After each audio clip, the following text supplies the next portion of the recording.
बंधु माने आपण माने जानती आम सप्ताहर 7टी जाक बार कौनसी ना कौनसी देवादेवी को समर्पित अटे। सेहीपरि सप्ताहर मंगलबारटी प्रभु हनुमान को समर्पित अटे एवं आपण जदि प्रत्येक मंगलबार दिन विशेष विधि विधान रे प्रभु हनुमानंकर पूजार्चना करती आपणको कुंडली रे जदि शनि दोष चली थाए तो आपणको उपरु शनिदेवंकर दुष्प्रभाव कम हो जाय थाए।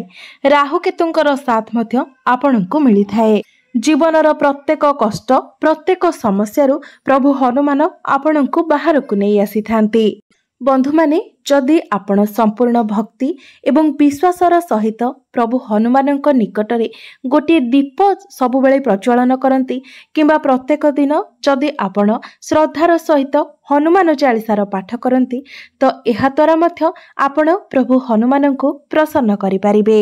मात्र जदि आपणकर कौनसी विशेष मनस्कामना रही तो आपणक मनस्कामनार पूर्ति पाई आपण जदि मंगलबार दिन गोटे छोटिया उपायर पालन करते तो निश्चित भावरे आपणकर सबु मनस्कामना गुड़िक पूर्ण होता है।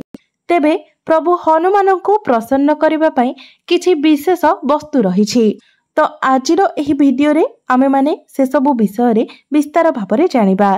प्रथमतः केउ सबु खाद्य वस्तु अर्पण करी आमे प्रभु हनुमान को प्रसन्न करि परिबा। द्वितीय रे केउ पद्धति रे पूजार्चना करी आमे प्रभु हनुमान को प्रसन्न करि परिबा।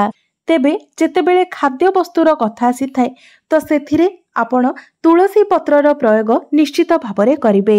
आपण प्रभु हनुमानंक निकटरे जहाँ भी भोग लगाइबे सेथिरे आपण तुलसी पत्र निश्चित भावरे रखिबे। तेबे प्रथम जिनिसटी हेउछि पान। बिड़िया पान प्रभु हनुमान को बहुत अधिक पसंद होई थाए। बंधु माने जदि आपण प्रत्येक मंगलबार दिन संध्या समय प्रभु हनुमान को बिड़िया पान अर्पण करती तो बड़रू बड़ समस्या मध्य प्रभु हनुमान आपण को बाहर को नहीं आसिबे।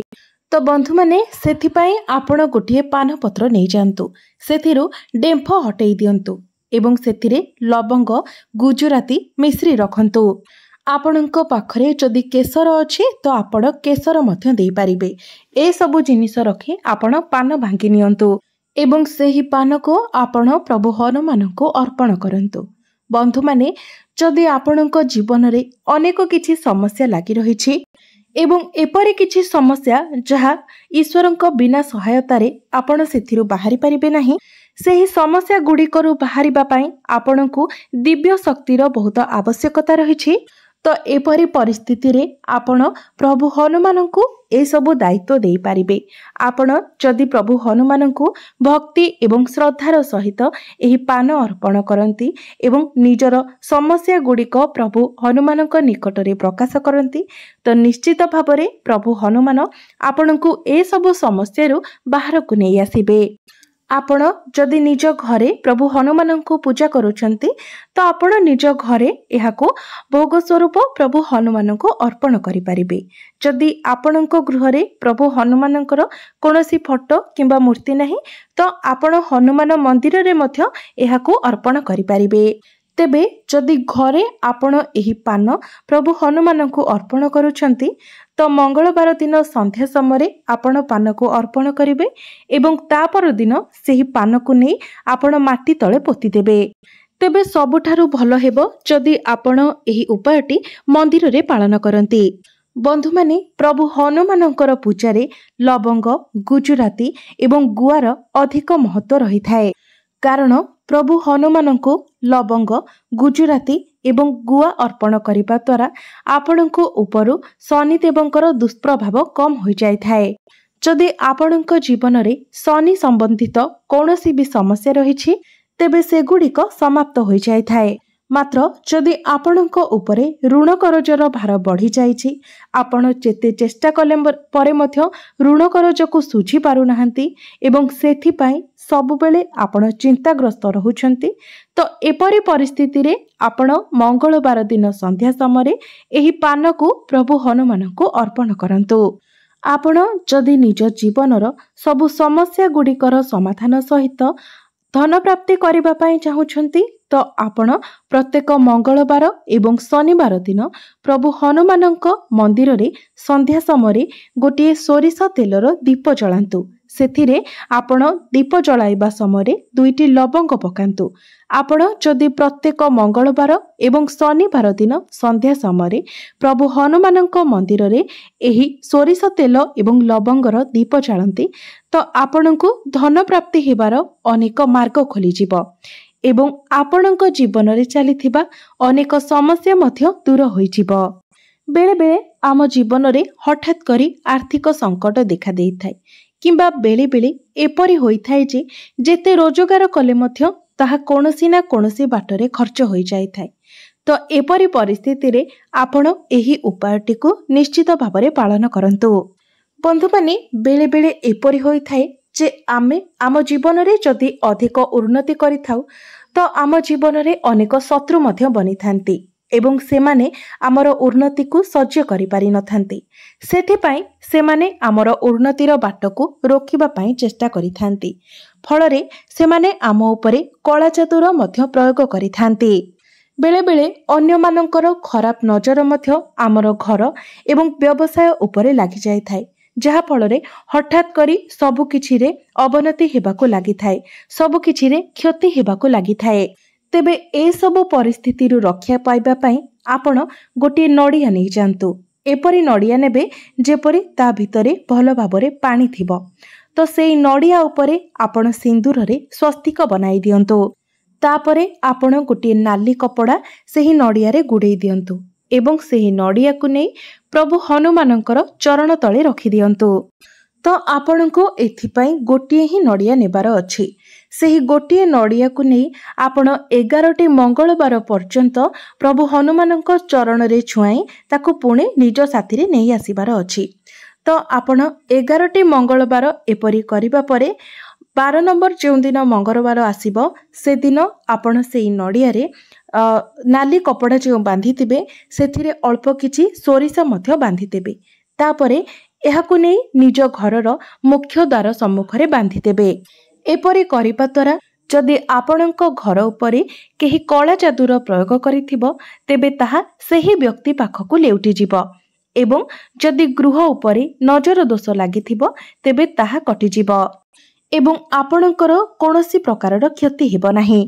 बंधु माने एहा व्यतीत गुड़ एवं चना मध्य प्रभु हनुमानंकर अत्यंत प्रिय अटे एवं एही गुड़ एवं चनार प्रयोग आमर कुंडली रे मंगल ग्रह को शांत करिबा पई उद्दिष्ट होइथाए।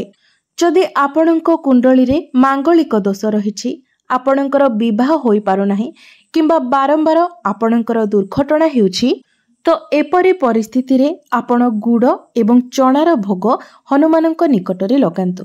तो सेथिपाई आपण राति रे किछि चना भिजै नियंतु एवं ता पर दिन विशेष करी मंगलवार दिन आपण गुड़ एवं सेही चना को नै प्रभु हनुमानंकर मंदिर को जांतु एवं सेठारे प्रभु हनुमानंक निकट रे गुड़ एवं चना को भोग स्वरूप अर्पण करंतु। एपरि करिबा द्वारा आपणकर मांगलिक दोष कटिजिव मंगल देवंकर आशीर्वाद आपणको प्राप्ति हेब एवं जीवन रे चलीथिबा से सबु समस्या गुड़िक मध्य आपणक जीवनरु दूर होइजिव। बंधु माने प्रभु हनुमानंकु बुंदीर लड्डू मध्य बहुत ही प्रिय होइथाय।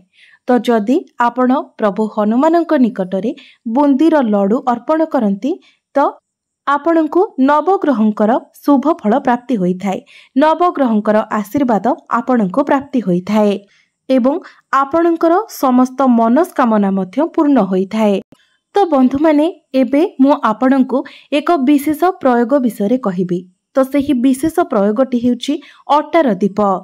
जदि आपणको उपरे ऋण करजर भार बहुत अधिक बढ़ी जाइछि जीवन रे आर्थिक संकट देखा देउछि तो एपरि परिस्थिति रे आपणको गोटे छोटिया काम करिवार अछि। आपण किछि अट्टा नै सेथिरे गोटे दीप बनाई दियंतु। आपण सेथिरे 5टी दीप बनाई दियंतु।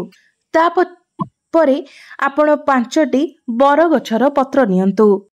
प्रत्येक पत्र उपरे आपण गोटे लेखे दीप रखंतु अर्थात गोटे पत्र उपरे गोटे दीप रखंतु। सेही बळी 5टी पत्र उपरे आपण 5टी दीप रखि दियंतु। तापरे सेथिरे आपण शुद्ध घी एवं बलिता दियंतु। आपण मंगलवार किंबा शनिवार दिन संध्या समय से दीप को नहीं आपण प्रभु हनुमानंकर मंदिर को जातु एवं सेठारे सेही दीप को जलाई आपण प्रभु हनुमानंकर आरती करंतु। एपरि करिबा द्वारा धन जनित सबु समस्या गुड़िक दूर होइजिबो। एहा व्यतीत शनिदेवंकर दुष्प्रभाव मध्य आपणक उपर कम होइजिबो एवं जो ऋण करजर समस्या रे आपण फसी रहिछंती सेथिरु मध्य आपण बाहरी आसिबे एवं धन आसिबार अनेक मार्ग मध्य आपणक पई खोली जिवो। एहा व्यतीत ओस्त गछर पत्र रे माला बनाई प्रभु हनुमान को पिंधाइबा द्वारा मध्य ऋण करजर भार ओल्हाई जाय थाए। तेबे सेही माला को आपणको किपरि बनाइबार अछि। आपणको 11टी ओस्त पत्र नेबार अछि। प्रत्येक पत्र को आपण भल भाबरे धोई परिष्कार करि नियंतु। तापरे चमेली तेल एवं सिंदूर मिसाई आपण प्रत्येक पत्र उपरे श्रीराम लिखंतु। तापरे नाली रंगर सूतारे सेही पत्र को आपण माला बनाई नियंतु। तापरे एही माला को आपण प्रभु हनुमान को अर्पण करंतु। प्रभु हनुमानंकर गळारे एही माला को पिंधाई दियंतु। देखिबे आपणक जीवन रे जो सब कार्य गुड़िक अटकी रही से सब पुणी थरे आगक बढ़िबाको लागिबो। से सबुरे आपणको सफलता मिलिबो एवं आपणक जीवन को अनेक दिगरु धन मध्य आसीबो। अर्थात रोजगार करिबार आपणको भिन्न भिन्न मार्ग मिलिजिबो। बंधु माने जदि आपणक गृह रे छोट पिला अछंती एवं से माने बहुत चगला हेउछंती कोनोसी जगार से माने स्थिर होई बसु नाहंती एवं बारंबार से माननकु आघात लागि जाउची तो आपण चाहुछंती आपणकर पिला शांतशिष्ट हेउ बुद्धिमान हेउ तो एपरि परिस्थिति रे आपण आपणकर घरे गोटे जगार घी एवं सिंदूर को मिसई नियंतु। तापरे एहाको आपण प्रभु हनुमानंकर देह सारा लगाई दियंतु। एही सिंदूर को आपण प्रभु हनुमानंक शरीर रे लगाइबा समय जे सिंदूर आपणक हाथ रे रहीगला ताको आपण गोटे जगार रखी दियंतु एवं प्रत्येक दिन निज शिशुर मथारे एहाको टीका भली लगांतु। देखिबे धीरे धीरे आपणकर पिला शांतशिष्ट होइजिबो एवं बुद्धिमान हेबाको लागिबो। सेमानंकर सौभाग्य रे वृद्धि हेबो एवं बारंबार जेउ तांको आघात लागुथिला ताहा मध्य दूर होइजिबो एवं अन्य कहार खराब नजर मध्य सेमानंको लागिबो नाही। एहा व्यतीत एही सिंदूर रे जदि आपण निज गाड़ी सम्मुखरे जदि एक स्वस्तिक बनई नियंती तो आपणक गाड़ी मध्य सुरक्षित रहिबो। अर्थात सड़क दुर्घटना हेबो नाही। बंधु माने जदि आपणकर चाकरी क्षेत्र रे किंबा व्यवसाय क्षेत्र रे आपणको किछि समस्यार सामना करिबाको पडुछि किंबा आपण जदि कोनोसी कार्य रे जाउछंती एवं सेथिरे आपणको सफलता मिलु नाही तो एपरि परिस्थिति रे आपण गोटिए लेंबू एवं 4टी लवंग नियंतु। सेही 4टी लवंग को आपण सेही लेंबू रे गेंजी दियंतु। तापरे सेही लेंबू को आपण निज साथी रे नै जानतु। आपण जेउ भी कार्य रे जिबे सेथिरे आपणको सफलता मिलिबो। तापरे आपण सेही लेंबू को माटी रे पोती दियंतु। एहा व्यतीत जदि आपणक जीवन रे शत्रु संख्या बढ़ी जाईछि प्रत्येक क्षेत्र रे शत्रु माने आपणको समस्या रे पकाइबाको चेष्टा करूछंती एवं आपण ए सबुरु मुक्ति पाइबाको चाहुछंती। आपण चाहुछंती जे आपणक जीवन रु शत्रु संख्या कमी जाऊ आपणकर शत्रु माने आपणकर मित्र होई जांतु। सेति पई आपण 38टी कला बिरीर दाना नै जांतु एवं 40टी चाउलर दाना नै जांतु। तेबे मने रखिबे सेही बिरी गुड़िक एवं चाउल जेमिति सब गुड़िक निखुण होई थाए भंगा न होई थाए सेथि प्रति आपण ध्यान देबे। तापरे आपण गोटे लेंबू नै जांतु। ए सब को नेकी आपण घरर बाहर को चली जांतु। तापरे आपण घर बाहर गोटे गात खोली सेही चाउल एवं बिरी की रखी दियंतु। ता उपरे आपण निज शत्रुर ना कही सेही लेंबू को चिपुड़ी दियंतु। एपरि करिबा द्वारा आपणकर सेही शत्रु आपणक सहित शत्रुता करिबा भूली जिवो। तेबे एही उपायटी करि सारिबा परे आपण सीधा निजर घर को चली आसीबे।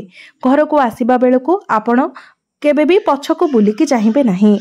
तो बंधु माने ए सबु उपाय गुड़िक बहुत ही सहज एवं सरल अटे, मात्र बहुत प्रभावशाली मध्य अटे। तो आपण जदि संपूर्ण श्रद्धा एवं विश्वासर सहित एही उपाय गुड़िक पालन करती तो निश्चित भावरे आपणक जीवन रे चलीथिबा सबु समस्या गुड़िक दूर होइजिब एवं आपणक पई उन्नतिर मार्ग मध्य खोलिजिब। तेबे बंधु माने मोर एही भिडियोटी जदि आपण मानकु भल लागि थाए तो भिडियोटी को लाइक करी चैनल टी को सब्सक्राइब करिदेबे एवं कमेंट बॉक्स रे भक्ति एवं श्रद्धार सहित जय हनुमान निश्चय लिखिबे।